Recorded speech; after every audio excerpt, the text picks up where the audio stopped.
Ok, irmãos, então, começando a nossa classe, nós estamos presencialmente, já voltamos ao horário das 18h30, que é o nosso horário comum. Nós estávamos aqui reunindo às 18 horas por conta do toque de recolher.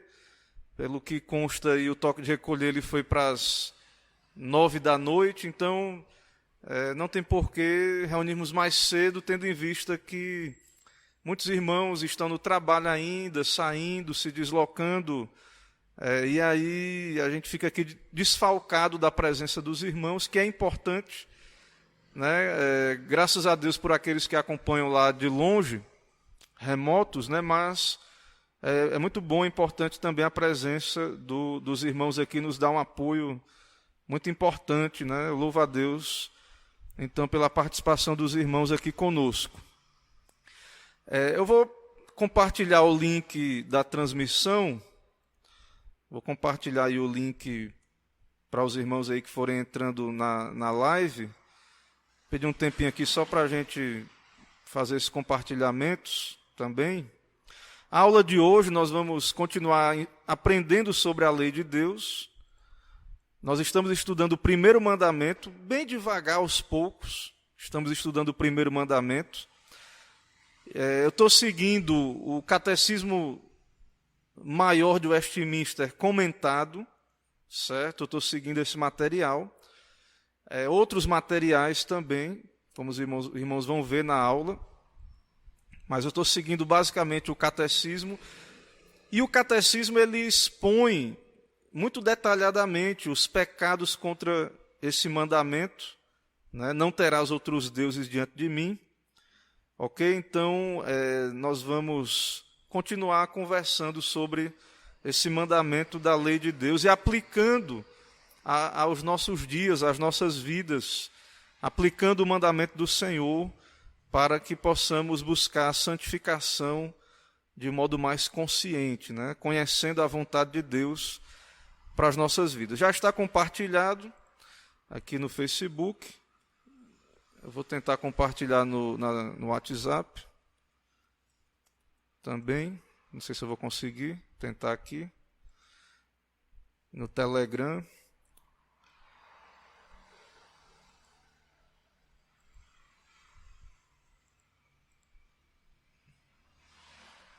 Parece que a internet não está muito rápida hoje. Está demorando aqui para entrar, mas acho que vai entrar.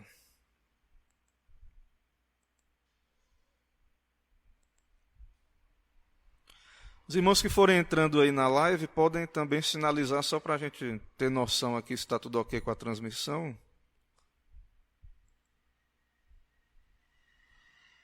Parece que a internet está devagar.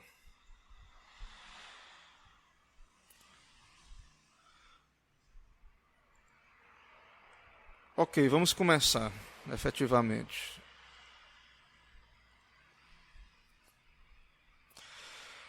Irmãos, então já citei o material que estamos usando. Eu quero começar lendo um versículo que está em Deuteronômio 18, de 9 a 14. Por quê?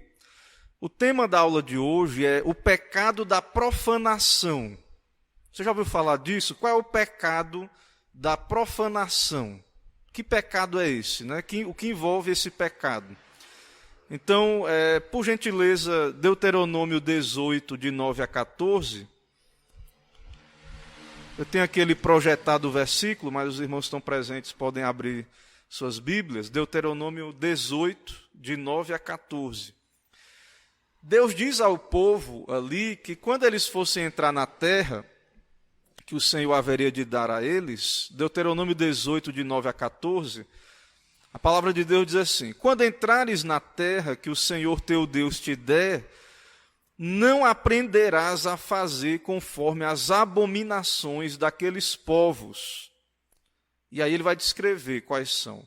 Não se achará entre ti quem faça passar pelo fogo o seu filho ou a sua filha, nem adivinhador, nem prognosticador, nem agoureiro, nem feiticeiro, nem encantador, nem necromante, nem mágico, nem quem consulte os mortos, pois todo aquele que faz tal coisa é abominação ao Senhor.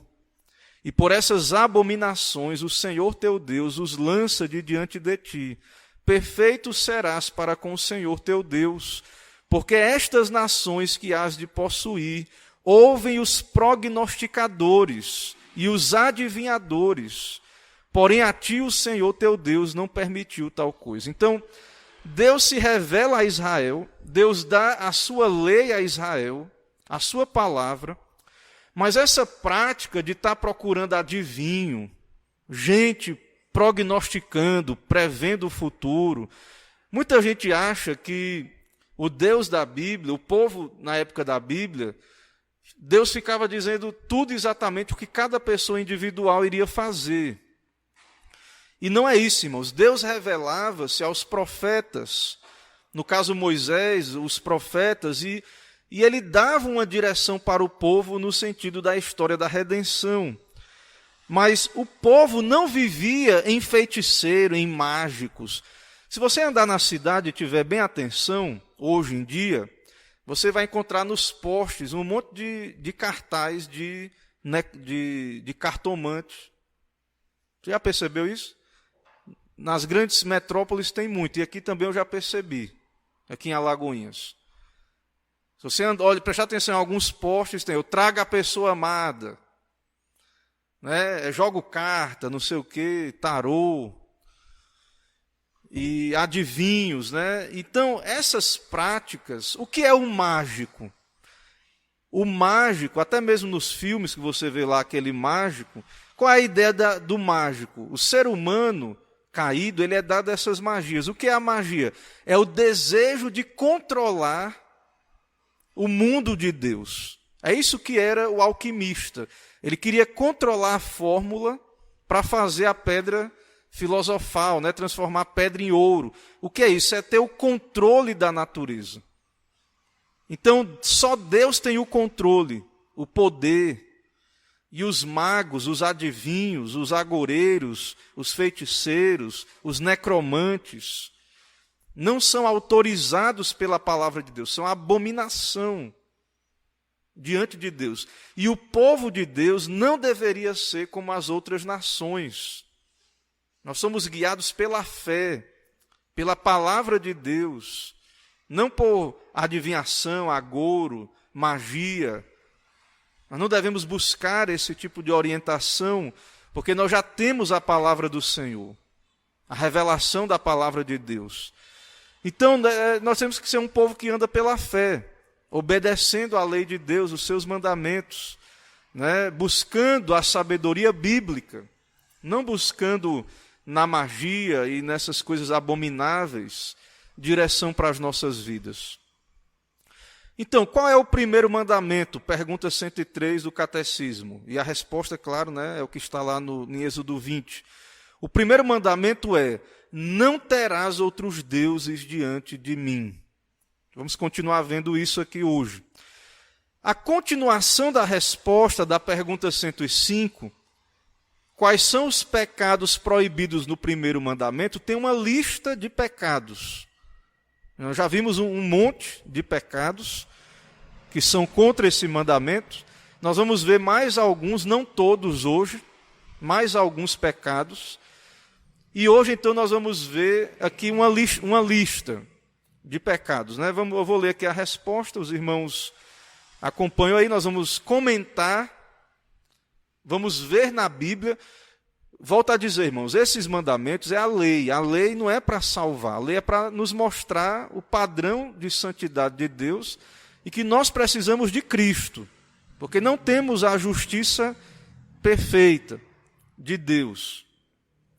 Mas essas listas aqui, a autoridade delas é porque elas estão na Bíblia, não é mandamento de homens. Então eu vou citar, nós vamos ver na Bíblia todos os versículos que dão base para esses pecados, para isso ser pecado. Isso que vamos ver aqui. Então, quais são os pecados proibidos no primeiro mandamento que veremos hoje? São as investigações afoitas e curiosas dos seus segredos. Gente que fica querendo adivinhar a vontade de Deus, investigações afoitas e curiosas dos seus segredos. Toda a profanidade, nós vamos ver aqui o pecado do ser profano, o repúdio a Deus, o amor a si mesmo, o buscar os próprios interesses e todas as outras disposições desequilibradas e exageradas da nossa mente, a vontade ou a paixão por outras coisas, defraudando Deus no todo ou em parte.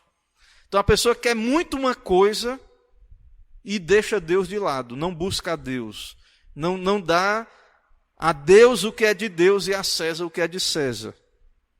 Então muita gente quer muito algo e esquece de Deus nesse caminho, defrauda a Deus. A vã credulidade, o que é isso? Nós vamos falar mais na frente. A vã credulidade, a falsa credulidade, a incredulidade, a heresia, a desconfiança, o desespero. Então, veja que mais uma lista aí, né? Não encerra, mas mais um pedaço aí da resposta, né, que nós vamos conversar hoje aqui. Irmãos, então, Deuteronômio 29 vai nos dizer que Deus não quer ninguém investigando o que Ele não quer revelar. O que Deus não quer revelar, Ele não quer ninguém investigando.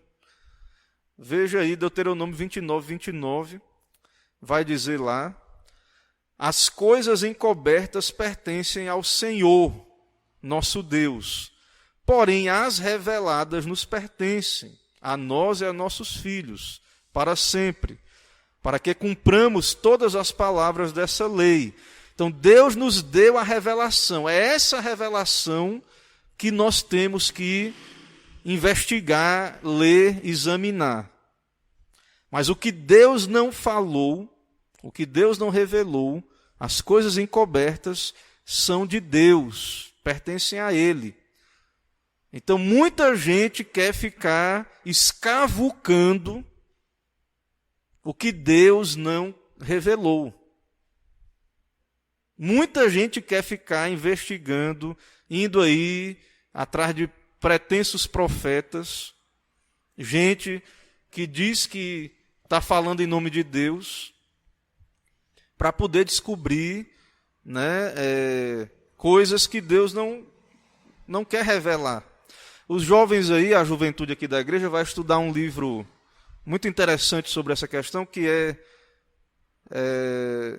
o título do livro como é? Descobrindo, tomando decisões, não é descobrindo não, é tomando decisões segundo a vontade de Deus. Então, a vontade de Deus já está revelada. Então, como é que eu tomo decisões? Segundo a vontade de Deus.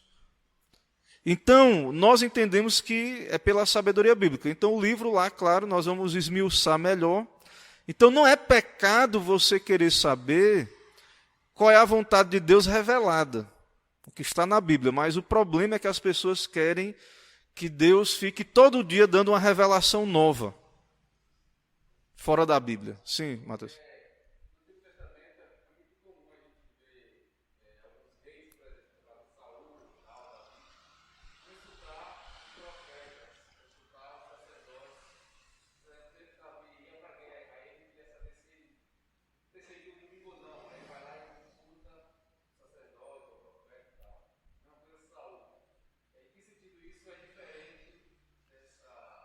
Sim.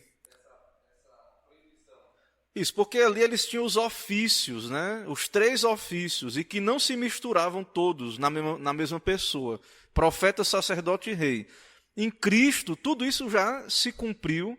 E eles também, por mais que o cânon estava fechado, mas muitos deles viveram numa época que o cânon não estava fechado, e eles tinham profetas, eles tinham a revelação escrita, e tinham novas revelações.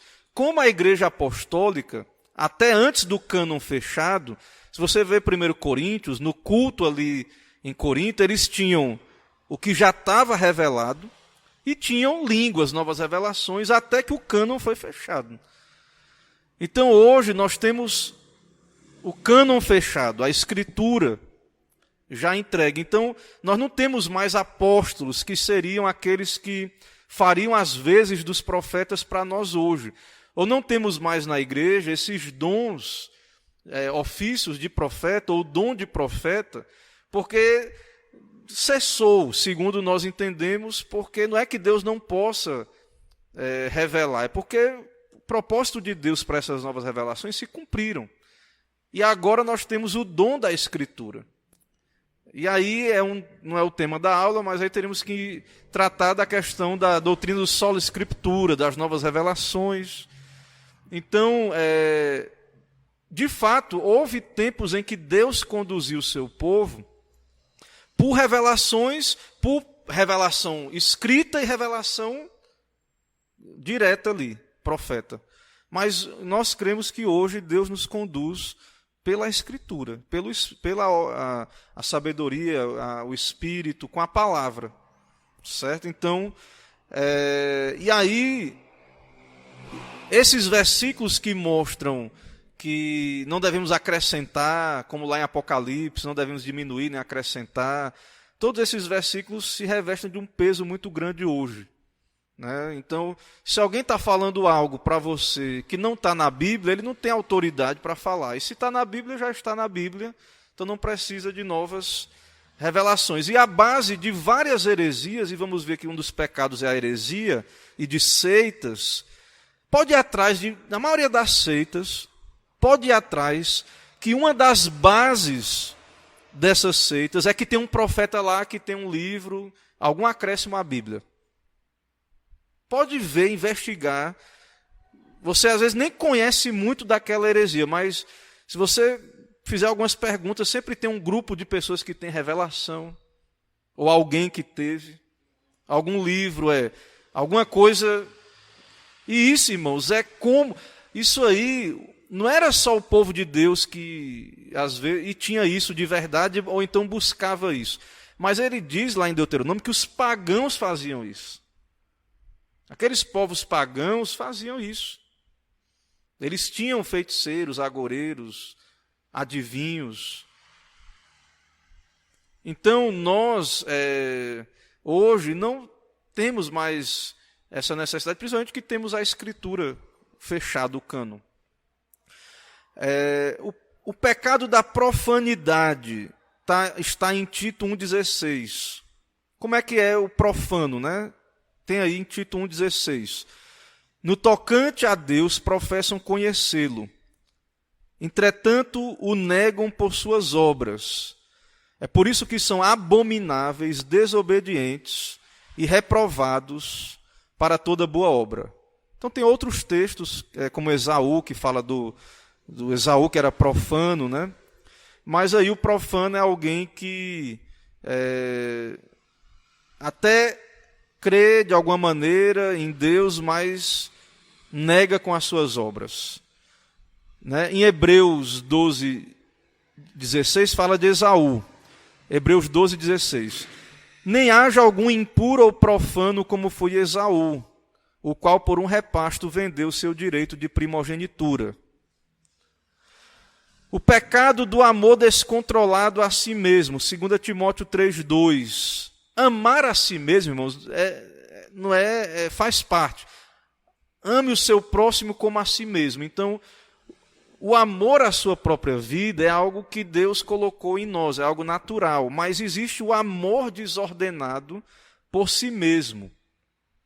Certo? Existe o amor desordenado. Então, em Filipenses 2:21 fala disso. Pois todos eles buscam o que é seu próprio, não o que é de Cristo Jesus. Então isso é um pecado, certo? Deixa eu ver aqui outro. O pecado de odiar a Deus, Romanos 1:30. Caluniadores, aborrecidos de Deus, insolentes, soberbos, presunçosos, inventores de males, desobedientes aos pais. Então os profanos, eles são inimigos de Deus, têm ódio a Deus, aborrecidos de Deus. Certo? Então, essa é a característica deles. Próximo versículo aqui. Deixa eu ver aqui. Já li aqui esse, deixa eu ver o próximo aqui. O amor, né? O amor do mundo. Ele diz aqui, o pecado de pôr os nossos corações nas coisas criadas e não em Deus. Então, se você fizer isso, você está tendo outro Deus diante do Senhor, que é 1 João 2, 15, 16. Não ameis o mundo nem as coisas que há no mundo. Se alguém amar o mundo, o amor do Pai não está nele. Porque tudo que há no mundo, a concupiscência da carne, a concupiscência dos olhos e a soberba da vida não procede do Pai, mas procede do mundo. Então tem muita coisa boa no mundo, mas se você ama mais essas coisas do que Deus, você está idolatrando, amando o mundo mais do que a Deus. Certo? Outra referência aqui, o amor às coisas terrenas mais do que a Deus. 1 Samuel 2, 29. Por que pisais aos pés aos meus sacrifícios e às minhas ofertas que ordenei se me fizessem na minha morada? E tu, por que honras a teus filhos mais do que a mim? Para tu e eles vos engordardes as melhores de todas as ofertas do meu povo de Israel? Então eram os filhos de Eli. Então Eli estava mais preocupado com a honra e com os filhos dele do que com Deus. Certo? O pecado da vã credulidade, 1 João 4. Amados, não deis crédito a qualquer espírito, antes provai os espíritos, se procedem de Deus, porque muitos falsos profetas têm saído pelo mundo afora. Irmãos, acreditar em qualquer coisa é pecado. João diz, não deis crédito a qualquer espírito. Tem gente que qualquer novidade, qualquer um que chega dizendo que é profeta, que está falando em nome de Deus, qualquer espírito, amados, não deis crédito a qualquer espírito, antes provai os espíritos se procede de Deus, porque muitos falsos profetas têm saído pelo mundo afora. Tem muito falso profeta. Então, isso aí se chama vã credulidade. E a simplicidade, o nosso povo peca muito nessa questão da vã credulidade. Então, qual é o pecado da vã credulidade? Tem gente que acredita em tudo, em todo mundo, em qualquer coisa, em qualquer mensagem. Na verdade, tem gente que está afoito por novidades. Doido para uma novidade, é uma nova doutrina a cada momento. Isso é vã credulidade. Isso não é fé. Certo? Nós temos que crer na palavra de Deus. O pecado da falsa credulidade ou a crença sincera no que é errado também vai contra o mandamento de não terás outros deuses diante de mim. Atos 26, 9. Lá em Atos 26, 9 diz: na verdade, a mim me parecia que muitas coisas devia eu praticar contra o nome de Jesus o Nazareno.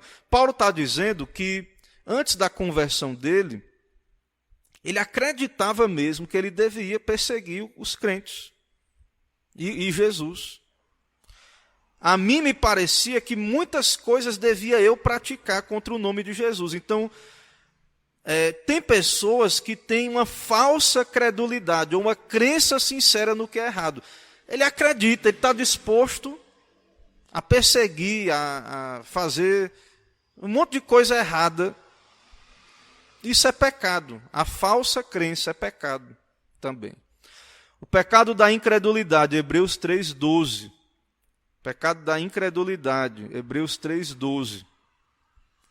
Diz assim lá: tende cuidado, irmãos, jamais aconteça haver em qualquer dentre vós perverso coração de incredulidade que vos afaste do Deus vivo. O pecado da incredulidade. Certo? O pecado da heresia. Pecado da heresia, Gálatas 5:20. Idolatrias, feitiçarias, inimizades, porfias, ciúmes, iras, discórdias, dissensões e facções. Dissensões e facções. Crer no erro e sair dividindo a igreja, formando grupos, heresias. Tito 3:10, evita o homem faccioso, depois de admoestá-lo primeira e segunda vez. Então o herege na Bíblia, na época lá do Novo Testamento, era a pessoa que tinha um erro, uma heresia, E aí ele formava um grupo e se separava ali da igreja para ensinar, né? O homem faccioso, o pecado da heresia, o pecado da desconfiança e o pecado do desespero. Salmo 78, 22. Porque não creram em Deus, nem confiaram na sua salvação. Então, irmãos, a gente tem que crer em Deus. Quando você ora e não acredita que Deus pode lhe responder, né? Então é incredulidade, como ele diz aqui, né? A desconfiança. E o pecado do desespero, que ele cita aí em Caim, em Gênesis, lá Caim falou, né? Em Gênesis 4,13. Então disse Caim ao Senhor: é tamanho o meu castigo que já não posso suportá-lo. Ele caiu num desespero. Muita gente que está suicidando, que não aguenta o castigo, eu não aguento viver. Então, eu citei aqui os versículos para que a gente entenda que esses pecados que o catecismo descreve, eles tiraram da Bíblia. Não é da cabeça daqueles irmãos que escreveram o catecismo. Irmãos, aqui eu citei nós estamos então estudando o primeiro mandamento, não terás outros deuses diante de mim. Estamos estudando quais são os pecados contra esse mandamento. Eu li os pecados, citei os versículos, e agora nós vamos comentar esses pecados e conversar sobre eles, lembrando que ninguém é salvo pela obediência da lei, mas a obediência da lei é um padrão de santificação. A obediência da lei é nossa ética, né? O que Deus requer de nós. Nós não conseguimos guardar perfeitamente a lei do Senhor, mas um salvo vai desejar por gratidão obedecer a Deus. Ok, então eu vou descrever agora aqui, nós vamos caminhar comentando essas questões aí. Só dar uma olhadinha aqui na transmissão. Os irmãos, ok, a transmissão está transcorrendo ok. Então vamos seguindo aqui. Meus irmãos, o que significa investigações afoitas e curiosas dos segredos de Deus, que o catecismo diz? Então, pastor, é errado investigar os segredos da revelação de Deus na natureza ou na Bíblia? Não, o que está na Bíblia e na criação não é errado. Mas o problema é que o homem peca, como o catecismo diz aí, né? Deixa eu voltar aqui lá. Investigações afoitas e curiosas dos seus segredos. Então o problema é que o homem não coloca um freio na sua curiosidade.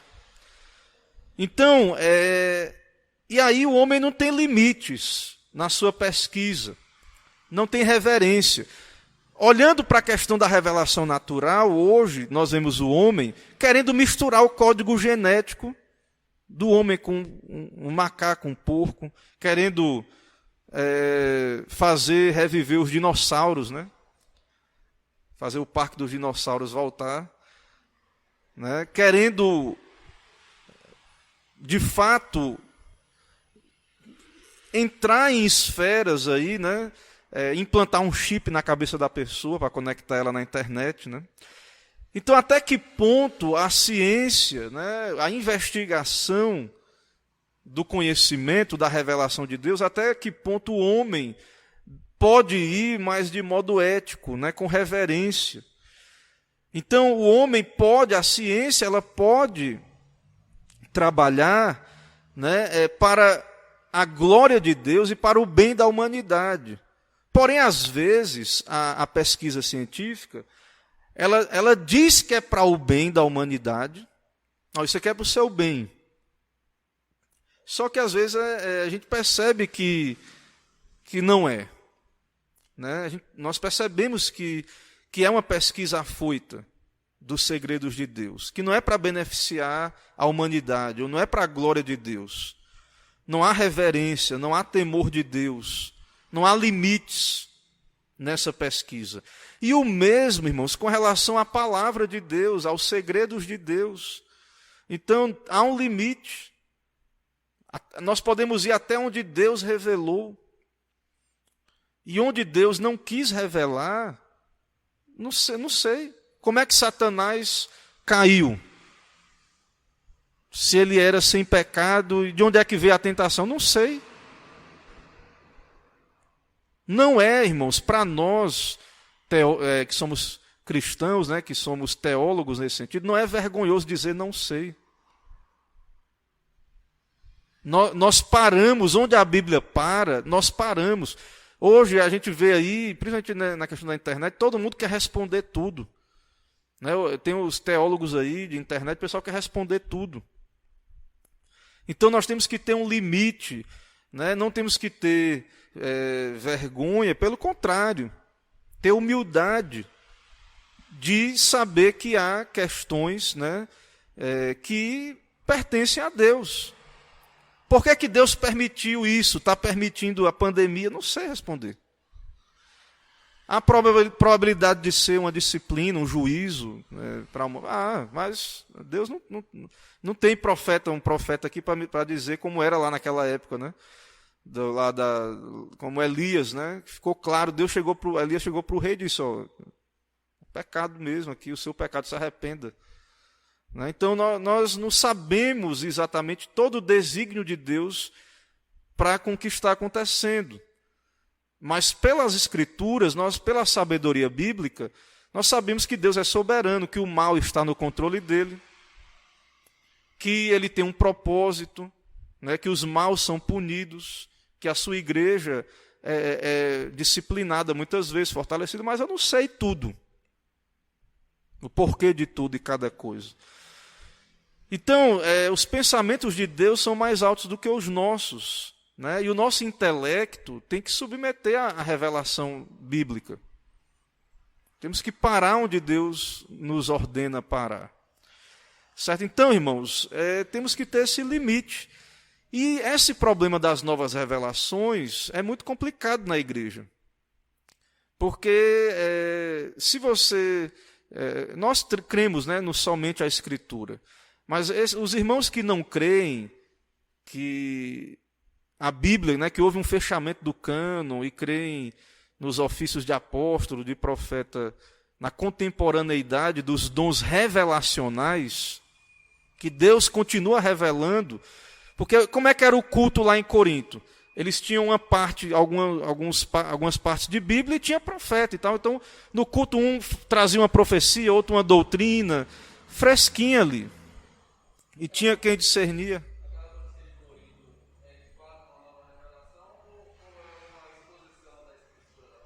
Como eu não entendi no começo que tu falou?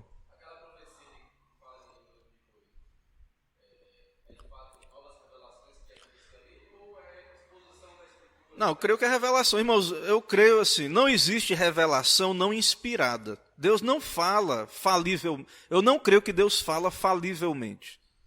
Quando Deus fala, tem peso é assim diz o Senhor, é Bíblia. Tem autoridade. Esse negócio de dizer que Deus falou e não se cumprir, ou Deus falou, mas pode falhar, que tem nada a ver com o que nós vemos na Bíblia, com a revelação de Deus na Escritura. Quando Deus fala, acontece. Então, ali em Corinto era Deus. Agora, eles tinham que discernir. Podia haver um falso profeta ali no meio. Né? E aí, como hoje, pode ter falsos mestres e tudo. Como antes também sempre teve. Mas, quando era Deus mesmo, era inspirado, era certo o que estava sendo dito. A menos que não era o Espírito de Deus falando. Ok? Então, é por isso que a gente tem que ter muito cuidado. É por isso que quando a igreja fica aí nessa questão, ela fica que nem agitada de um lado para o outro por vento de doutrina. Porque todo dia tem uma novidade.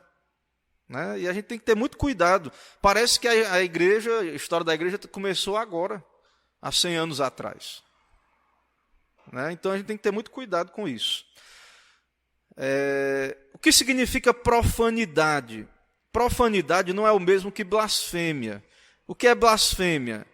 Né? É tomar o nome de Deus em vão, é o pecado da língua, do falar. A profanidade é um pecado do caráter, um pecado da vida como um todo.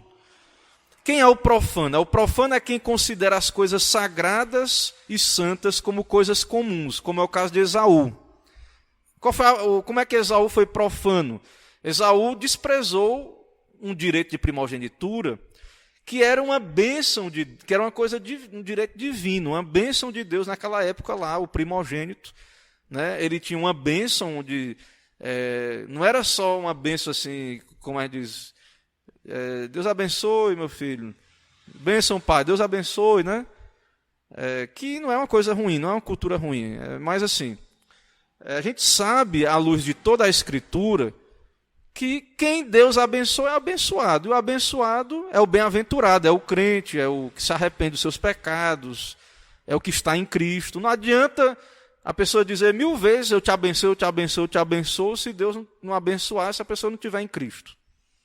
Se ela não estiver em Cristo Jesus. Se ela não estiver unida a Cristo. Então nós sabemos que a verdadeira bênção vem de Deus. Mas naquela época lá, era muito claro que Deus usava os patriarcas que tinham ali esse dom de profeta na hora de dar a bênção.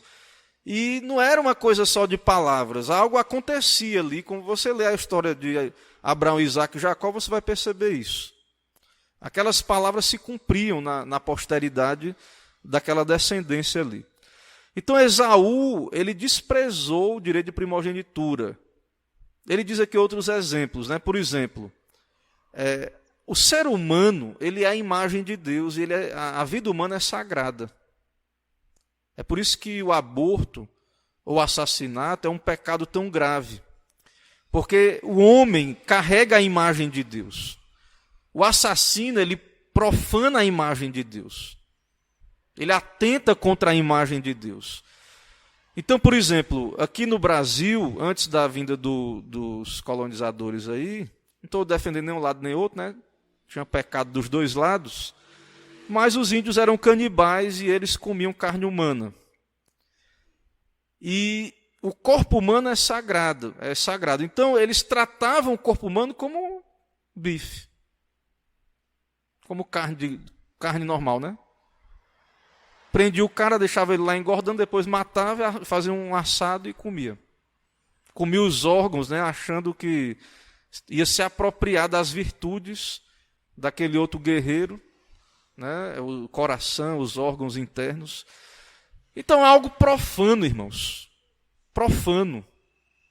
Tem negócio de respeitar essa cultura profana, não. Isso vai contra a imagem de Deus no homem. Certo? Outra coisa ele cita aqui, por exemplo, a gente sabe que a Bíblia é muito mais apenas do que o livro impresso, mas não deixa de ser importante o livro impresso. Né? Então, ele diz aqui, pessoas que pegam um papel aqui da Bíblia para fazer, por exemplo, cigarro, limpar um sapato, isso é um tipo de profanação, porque por mais que é muito mais do que o papel, mas é o coração da pessoa. É a maneira que a pessoa está tratando a Bíblia como um livro qualquer.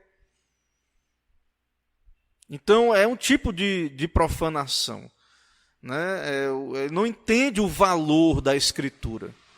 Então, para nós, a Escritura é algo valioso, precioso.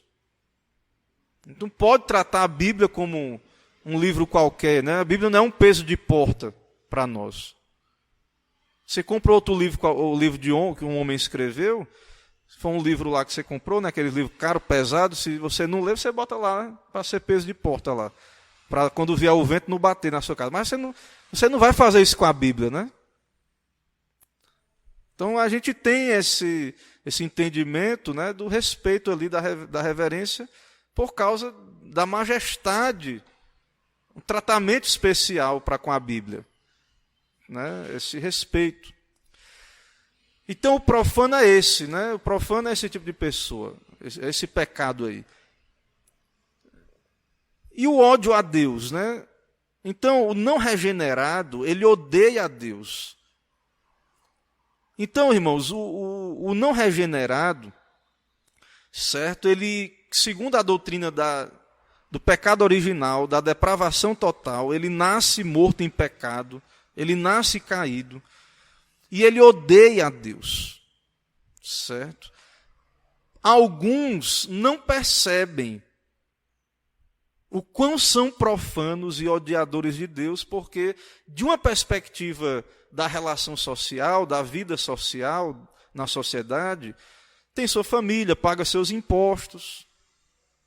Mas a Bíblia diz, como já lemos lá em Romanos 1:30, a palavra de Deus nos diz, né, Romanos capítulo 1, versículo 30,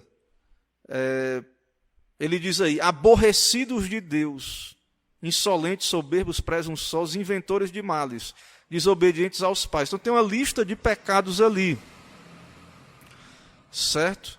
Então o homem odeia a Deus, o homem por natureza. Ou seja, ele não tem Deus como seu único Deus, mas a verdade é que ele odeia a Deus. E nós vemos o outro lado dessa moeda no amor ao mundo, no amor desordenado ao mundo, certo? O amor a si mesmo, no lugar de Deus, o amante de si mesmo. Então, amar a si mesmo, ter o amor próprio, tem um lugar, porque a Bíblia diz, devemos amar o próximo como a nós mesmos. Então, nós nos amamos. Então, há um dever de amar a si mesmo e amar o próximo como a mim mesmo. Então, posso me autopreservar, né? Isso não é pecado, cuidar da minha vida, da minha saúde, certo? Mas o problema é o desequilíbrio, porque Deus tem que estar em primeiro lugar, né? Depois, o próximo como a mim mesmo. Tenho que me amar, mas amar o próximo como a mim mesmo, certo? Então, o grande problema é o desequilíbrio. E o homem caído, o homem profano, ele ama mais a si mesmo, o mundo, a carne, do que a Deus. Esse é o diagnóstico. E essa é a quebra da lei. Qual é o resumo da lei, desses primeiros mandamentos? Amar o Senhor de todo o coração, força, alma e entendimento.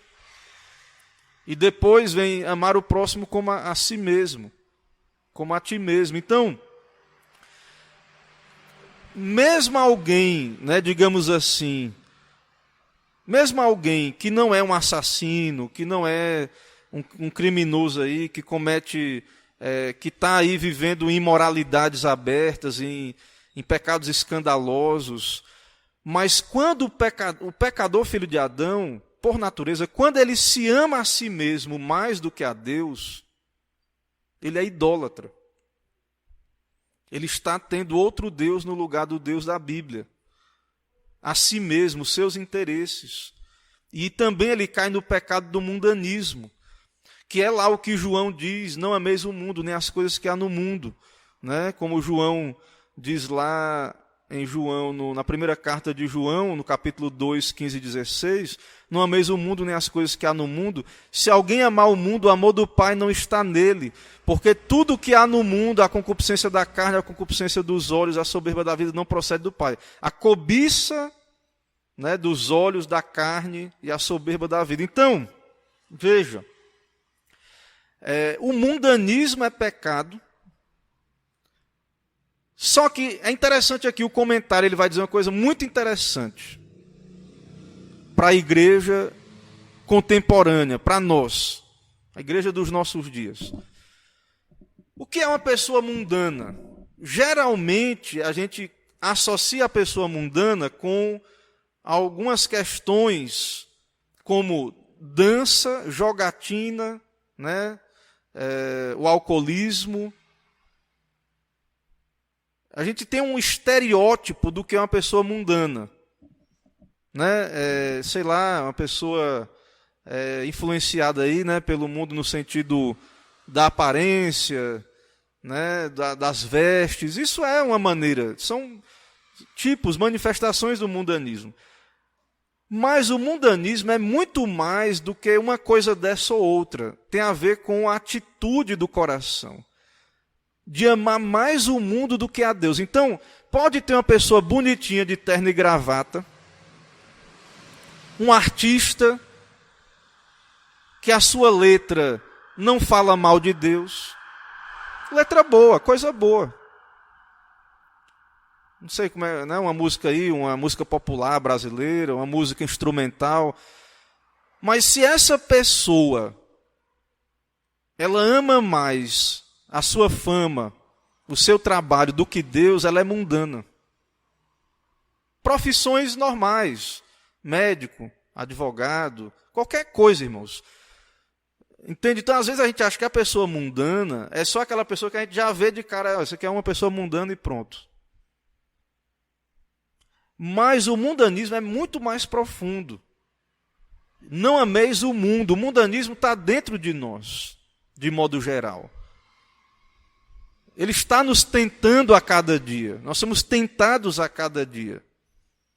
Então é muito possível a pessoa ser mundana sem ela ser uma pessoa que está em festas, né, que está bebendo, vivendo aí loucamente. Né? Ela pode ser mundana, sendo pai de família, né, sendo uma pessoa caseira. Pode ser mundana. Né? Então a gente tem aquela coisa, a gente faz os estereótipos. Eu não estou validando, né? Nós não estamos validando esse mundanismo aí escrachado, né? Do pessoal que vai viver uma vida ímpia mesmo, sexo livre, e álcool e drogas. Isso aí é mundanismo, né? Claro, né? Mas a gente coloca esses rótulos e às vezes esquece que o mundanismo... se a pessoa não busca a Deus, ela não pensa em Deus, e tem muita gente aí boa, né, entre aspas, porque é bom só Deus, que você olha, a pessoa é limpinha, né, não bebe, não fuma, né, se perguntar de religião, ela diz que crê em Deus, mas qual é o lugar de Deus na vida dessa pessoa? Onde é que está o culto na vida dessa pessoa? Quantos ídolos essa pessoa tem no coração? Ele diz aqui, né, por exemplo, o grande músico que ama a sua arte mais do que Deus é alguém mundano. O cientista famoso, mais absorto em sua pesquisa científica do que em conhecer e honrar a Deus, é alguém mundano. É muito mais profundo a questão. Né? Muito mais profunda. O que é a vã credulidade, né, que nós falamos lá? Acreditar em qualquer coisa, em tudo. Né? A simploriedade, eu já falei lá no começo, muita gente não tem discernimento, irmãos, do que é que a gente deve acreditar ou não. O Brasil, nosso povo, padece disso aqui gravemente. Qualquer pregador, qualquer mensagem de autoajuda, de entusiasmo, qualquer movimento que está dando certo, pragmatismo, está enchendo de gente, qualquer pregador eloquente, fala bonito, ou então as pessoas acreditam, novidade, uma doutrina nova, agora vai dar certo, faça isso aqui, aquilo outro. Então, muitas pessoas não têm discernimento, não conseguem comparar na Escritura uma coisa com a outra, e tudo ela aceita. E tudo ela diz que é fé, não. Se você não crê, então você é uma pessoa incrédula, porque você não aceita tudo. Não, isso é vã credulidade. Pessoas que são influenciadas. Então, cada novidade que surge, cada livro novo, cada autor novo, as pessoas vão atrás da moda. É a modinha, né? A famosa modinha. Qual é a modinha agora, né?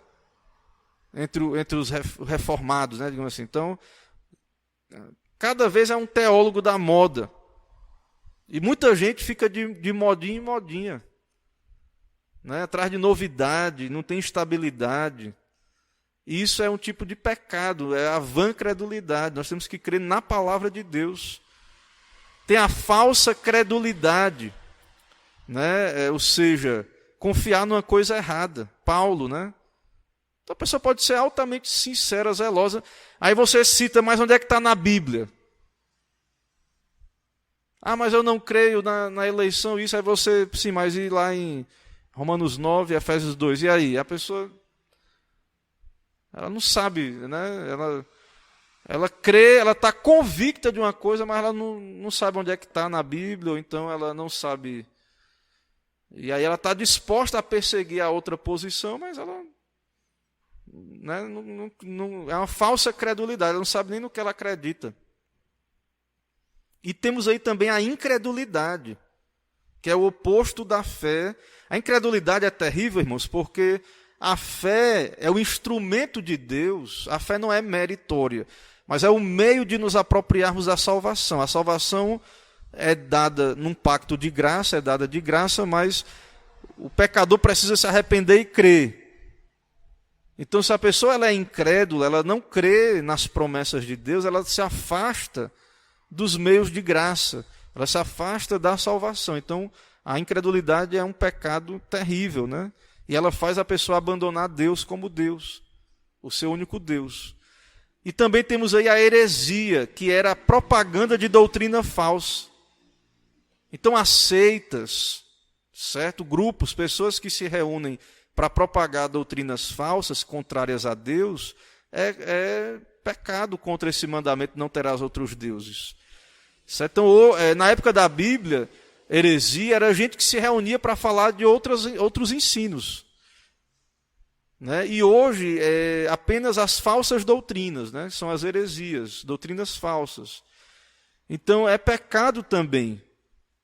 Né? É pecado também a heresia. E o último aqui, antes de eu entrar em alguns comentários aqui finais e abrir para perguntas também, a desconfiança e o desespero. Então, pessoas que, mas não é para mim essa salvação, não dá certo, não creio que é possível, as promessas de Deus, não acredito, como o caso de Caim, né? Muita gente que está, gente crente, irmãos, desistindo de viver. A pessoa que não tem a Bíblia, se ela olha bem para o mundo, ela talvez fique louca mesmo. Não tem muita expectativa, né? Quando você olha para o mundo, tudo errado. Só se dá bem o errado. Você fica... E a pessoa trabalha e não tem fruto, às vezes, ali. As coisas não dão certo. Mas nós, irmãos, sabemos que é triste, né? Nos condoemos com as tristezas desse mundo, mas nós temos promessas de Deus, de alegrias, de vitórias, de alegrias eternas, que começam em parte aqui, mas que só são completas na eternidade. Nós não temos motivos para o desespero, de desconfiar que Deus não vai cumprir todas as suas promessas. Muita gente suicidando, desistindo, né, sendo incrédulos, tendo reações de incrédulo, reagindo com a força do braço da carne para resolver os problemas. Aí quando vê que não tem jeito mesmo, muita gente desiste. Então o crente não pode, né, se deixar levar por esse tipo de atitude. Isso é pecado.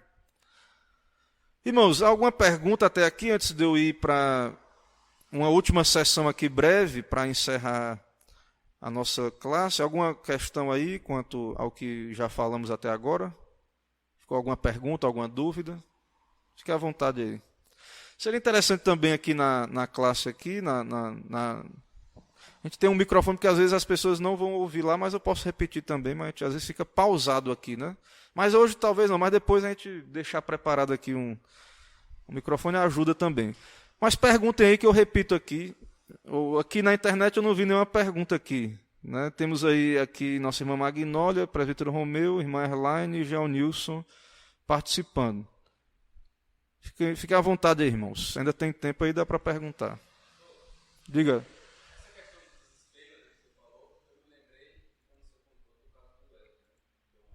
Sim. Sim.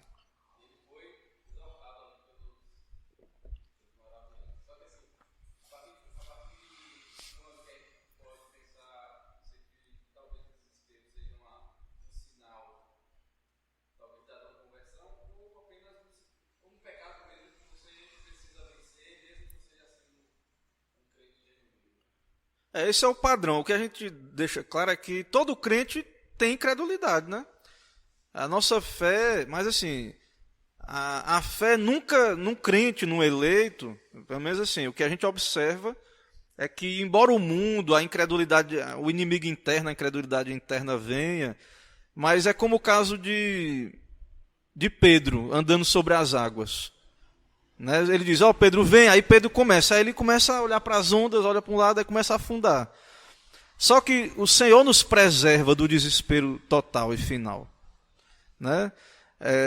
É um mistério, eu não tenho como bater martelo nem determinar o que acontece, né, e dizer se é eleito, se não é eleito, essa questão da pessoa que não é preservada, né, que desiste totalmente da vida, mas o que eu percebo na Escritura é que o crente ele pode ter momentos. Agora, também é uma característica de alguém que não tem uma fé ainda salvífica, né, o medo de morrer.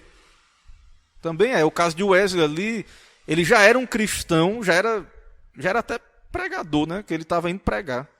Mas ele diz no testemunho dele que ele não tinha um novo coração ainda, não era regenerado. Então ele não tinha uma fé salvífica.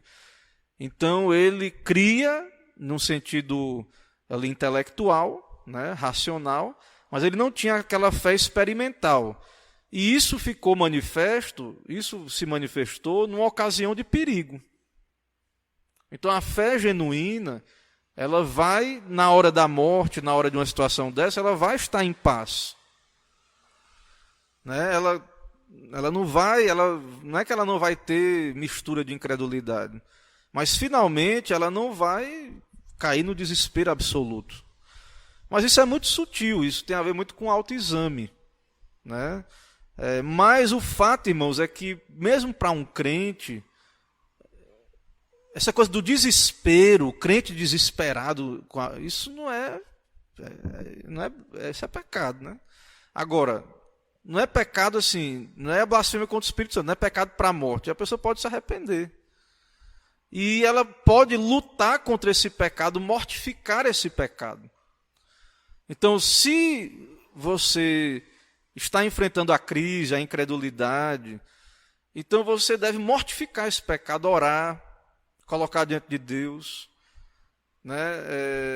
Se alguém por acaso ainda não experimentou a paz, a alegria, a certeza plena da salvação, de uma fé salvífica, buscar, usando os meios de graça, a oração, isso. Se já é um crente, buscar fortalecer também usando os meios de graça. Entendeu? Então, porque de fato, irmãos, Deus não... Porque assim, ó, a gente tem Deus, e é o único Deus, Ele é todo poderoso, Senhor, etc. Então, a incredulidade e o desespero ofende a Deus. Porque Deus está sempre dizendo, ó, não se preocupe, eu não vou te deixar, não vou te abandonar, e eu digo, não acredito. Não. Então é um tipo de pecado, né, contra o Deus. Mas não é um pecado, só que é um pecado perigoso, porque pode ser uma evidência de alguém que ainda não tem uma fé salvadora. E a incredulidade é perigosa porque ela afasta a pessoa. É tipo assim, por exemplo, lembra a incredulidade dos que não entraram na terra prometida? Eles viram que a terra era boa, viram as uvas, gigantes lá, as uvas, maravilhosas, mas eles não entraram por causa da incredulidade. Então a incredulidade ela é um pecado muito grave porque ela nos impede de desfrutar dessas graças, né? Então é um pecado que a gente deve ter muito cuidado com ele, né? Então muita gente, como lá na época do Antigo Testamento, chegou perto, olhou, viu que era boa a terra, mas não entrou. Então a gente tem que ter cuidado com isso. A gente tem que, Deus é poderoso para me livrar, para me fazer chegar até o fim. Isso, a pregação falou disso, né? A questão da perseverança ali, de lutar, de não desistir. Cai, levanta. Caiu, levanta. Não desiste. Então a fé genuína vai perseverar. Ela vai ter Cristo como alvo. Então a incredulidade, ou então essa coisa do já ganhou, não é uma fé, é uma fé que fica estagnada, né? Isso é um tipo de incredulidade também, porque não persevera. Irmãos, eu vou citar aqui um livro de um teólogo chamado Michael Horton, que ele tem um livro sobre a lei de Deus, que é a lei da perfeita liberdade. Eu vou aqui, para a gente caminhar para a conclusão, falar de alguns ídolos que a gente deve expor nesse momento, certo? É muito comum a gente dizer que o dinheiro, o sexo, o poder e o sucesso são ídolos, né? Esses ídolos assaltam as mentes dos homens. Por exemplo, ele diz aqui, ídolos da tribo, ídolos da caverna, ídolos do mercado, ídolos do teatro. Por exemplo, ídolos da tribo, o nacionalismo, ídolos da caverna, a superstição, ídolos pelos negócios, o mercado, ídolos do entretenimento, né, o teatro.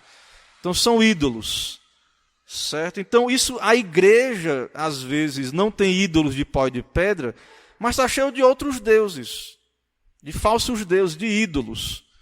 Pessoas que vêm para a igreja atrás de entretenimento, de dinheiro, de muita coisa aí que não é o verdadeiro Deus.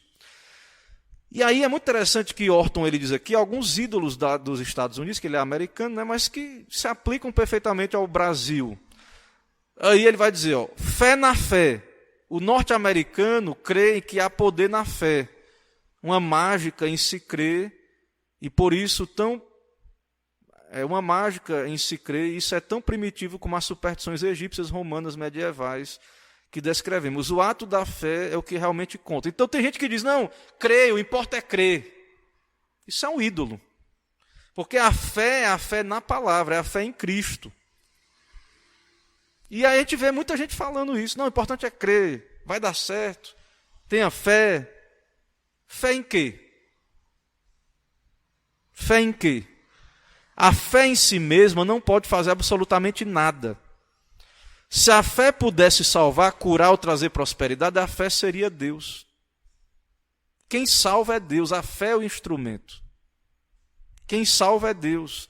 Os místicos da nova era e pregadores da prosperidade, ao atribuírem à fé os atributos de deidade de Deus, estão propagando a idolatria. Então, irmãos, a fé é para a gente confiar em Deus, mas não a fé na fé. Crer não importa no que você crê, não, fé tem que ser em Deus. Então, hoje, as pessoas estão se apegando a essa coisa da fé na fé. Ao relativismo, não importa no que você crê, não importa doutrina ou teologia, o importante é você amar Jesus. Não importa o que você crê, né? Não importa a sua experiência. Não importa o que eu experimento. Não, irmãos, o que importa é o que Deus diz. O que importa é a promessa de Deus. O que importa é a palavra de Deus. É o que está escrito é o que importa. É a obra do Espírito me dando fé para crer no que está escrito. Então isso essa fé na fé gera um relativismo, né? As pessoas caem numa certa idolatria por conta disso. Então isso é um problema. Fé no amor é outro ídolo, né? Então as pessoas creem, não, vai dar certo, Deus é amor, e é um sentimentalismo, insiste que Deus é amor, então nós temos que só falar coisas boas, autoajuda. Você vem para a igreja só para ouvir que Deus te ama, Jesus te ama e acabou. Então, Deus ele não está irado com os homens, não há necessidade de expiação, de salvação, de Cristo. Então, ore a Deus que vai dar certo, as coisas vão dar certo na sua vida. Vai dar certo, né? A salvação em Cristo Jesus, se você se arrepender, crer, for a Cristo. Mas o principal que Deus promete é a salvação. As outras coisas, Ele pode conceder, se for da vontade dEle. Certo? Mas Deus nos ama, mas se você é filho de Deus, se você pecar, Deus vai lhe disciplinar. Você não vai se perder. Mas Deus vai manifestar o seu desprazer. Não é só amor. Então muitas pessoas vêm, elas creem no amor e que vai dar certo, e autoajuda e etc. Fé em si mesmo. Amar a si mesmo é o começo de um romance para toda a vida. Essas são as palavras do hedonista britânico Oscar Wilde, né? Então muita gente se ama mais do que tudo. Eu me amo e acabou e pronto. Certo? Então Jesus disse que para alguém ser discípulo dele deve negar-se a si mesmo. Lutero disse que o homem pode buscar somente seus próprios interesses e amor acima de todas as coisas. Essa é a essência de todas as suas faltas. Então, Essa coisa do amor por si mesmo, é o que leva o homem ao pecado. O amor próprio, né, é um desejo que Deus colocou no homem, mas que desordenadamente leva a vícios. Né? Então esse excesso de se ame, se aceite, esse excesso de amor próprio conduz ao pecado. Né? Devemos amar a Deus, amar o próximo como a nós mesmos. Então Deus é o primeiro lugar. Fé na felicidade, vai dar tudo certo. Né? A psicologia popular também ajuda nisso. Né? Então Deus existe para a própria felicidade, para a minha própria felicidade e realização, né? Para me ajudar a ser feliz. Então, se o meu cônjuge não está mais me agradando, eu vou me divorciar porque eu quero ser feliz. Né? Se a igreja não está me fazendo feliz, o pastor fez uma cara feia para mim, então eu não estou feliz na igreja, vou procurar outra. Né? Então, é autoajuda, é a minha felicidade, ninguém pode ter frustração com nada. Né? Então, irmãos, Deus nos fez para a glória dele. A felicidade, o desfrutar de Deus é consequência. Mas a verdadeira felicidade é Deus, é estar em Deus. Certo? E não nas coisas terrenas. Não nas coisas terrenas. Então, as pessoas vivem um hedonismo, né? Tem o John Piper, ele fala muito do hedonismo cristão, né? De buscar o seu prazer em Deus em primeiro lugar, e aí você vai ser satisfeito e feliz. Que é o que o catecismo diz. Qual é o fim principal do homem? Né? O fim principal do homem é glorificar a Deus e gozá-lo para sempre, ou seja, desfrutar de Deus para sempre. Então, quando você busca a glória de Deus, não a sua felicidade em primeiro lugar, mas busca a glória de Deus, você é feliz, se torna feliz, mas no sentido bíblico, né? Não no sentido mundano, pagão. Então as pessoas querem ser felizes e elas vão atropelar tudo, vão buscar na igreja, vão buscar em todo canto, e se a igreja não dá a elas o que elas querem, né, elas vão se revoltar, vão dizer que foi... A igreja também não tem que estar prometendo, né, nada disso, né? Tem que falar das promessas de Deus, da salvação. E concluindo então, né, Orton diz lá nesse capítulo dele que ele fala do primeiro mandamento, né, que a lei nos proíbe de colocar a nossa fé em nós mesmos, em qualquer outra pessoa ou objeto, além do Deus verdadeiro. Então esse negócio aí é idolatria. Crer em mim mesmo, fé na fé, isso é idolatria, certo? Só podemos crer em Deus que nos reconciliou consigo mesmo por meio de Jesus. Né? Então... fora de Deus não há salvação, né? E só há idolatria. Irmãos, alguma dúvida a mais diante disso? Algum comentário? Alguma questão? Algum acréscimo? Comentário aí para nos ajudar. Não sei se aqui na internet tem alguém. Não tem nenhuma dúvida aqui. Presencial aqui, alguma questão?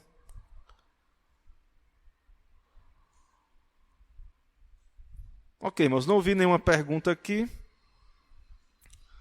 Certo, então, tudo ok, né? Então, irmãos, é importante, a gente não tem pressa, a gente está caminhando para desmascarar, né, no nosso próprio coração, os ídolos do nosso coração. Então, há muitos ídolos no nosso coração, mundanismo, tudo que a gente coloca a nossa fé em homens, em nós mesmos, né? Fé na igreja, você tem que crer na Bíblia. Né? A igreja, quando ela é fiel à Bíblia. Então, aquela coisa do romanismo, da fé implícita. Não, venha para a igreja, não importa o que a igreja prega, né? Creia tão somente na instituição. Não, nada disso.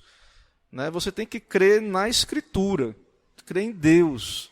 Né? A igreja crê no que a igreja está dizendo, no que é fiel à Bíblia. Né? Tão somente. Então, se não há dúvidas, perguntas, então eu vou orar para concluirmos aqui a nossa lição. Oremos então.